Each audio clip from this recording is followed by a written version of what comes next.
Hello গুলো guys, welcome back to our my new daily mini blog. আবার চলে আসলাম part 2 mini blog নিয়ে। এদিকে দেখো এই দাদুটা ফুলে ওষুধ দিচ্ছিল, হয়তো ফুলগুলো যেন একটু ভালো থাকে, পোকা না ধরে, সেই কারণে। এত বড় ব্লগটা কিন্তু একটা মিনি ব্লগে শেয়ার করা পসিবল ছিল না, সেই কারণে পার্ট 1 পার্ট 2 করে শেয়ার করলাম। আর এই ফুলগুলোকে হয়তো মোরগ ফুল বলে। এই ফুল গাছগুলো নাকি বাড়িতে থাকা ভালো না, তাহলে নাকি অনেক রোগ টোগ এরকম হয়, নানান রকম কথা শুনেছি।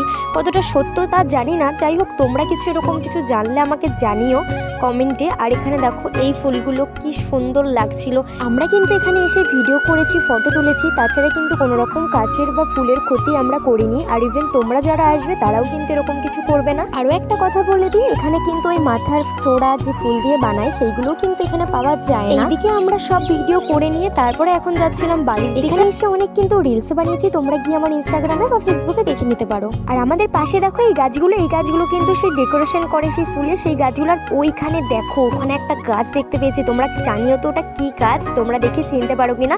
আবারও আমরা আসবো শ্যুট করার জন্য, ওইখানে ফুলগুলো ফুটুক তারপরে। আর এই ফুলগুলোও চেনো তোমরা সবাই।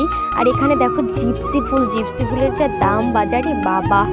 আর এখানে আমি এসে তারপরে এখানে একটু ভিডিও করে নিলাম। আর এই ফুলগুলো কি সুন্দর লাগছিল। আমরা যখন ভিডিও শ্যুট করা হয়ে গেছে না, তারপরে মানে সন্ধ্যা হয়ে গেছিলো, সেই টাইমে ভালো করে ভিডিও নিতেই পারছিলাম না। আর এখানে দেখো ওইদিকেও রজনীগন্ধার চাষ ছিল, ওইদিকেও আরও অন্যরকম ফুল ছিল। যাই হোক সন্ধ্যা হয়ে গেছিলো বলে আর বেশিক্ষণ থাকতে পারিনি। এখন আমরা সমস্ত ভিডিও কমপ্লিট করে দেন এখন যাব বাড়ির দিকে। তারপরে আবার আসবো অন্য সময় যখন আরও ফুলগুলো সব ভালো মতো ফুটবে তখন। ভিডিওগুলো আমি কতটা পারফেক্ট করতে পারছি সেটা কিন্তু জানি না, তবে তোমরা আমাকে জানিও যে ভিডিওগুলো ঠিকঠাক হচ্ছে কিনা। আর আমার কথাবার্তা কোনো জায়গায় যদি কোনো ভুল ত্রুটি হয়ে থাকে অবশ্যই সেই ভুলটা তোমরা ধরিয়ে দিও, আমাকে রিকোয়েস্ট করছি। আর বাড়ি এসে তারপরে আমরা বেরিয়ে গেছিলাম একটু মোমো খাবো বলে, কিন্তু আমাদের বাজারে সেদিন আর মোমো বসেনি। মোমো পাইনি তো কি হয়েছে, চলে এসেছি একটা ফুচকার দোকানে। আর এখানে সবাই মিলে এখন ফুচকা খাবো। এখানে দেখছি আন্টি এখানে সব আলু টালু এগুলো মাখছে। আলু মাখা এবার কমপ্লিট, এবার দিয়ে দিল আমাদের ফুচকা। ওখানে গিয়ে কিছু ফটো তুলেছিলাম, চলো তোমাদের সাথে এটা শেয়ার করে নিই।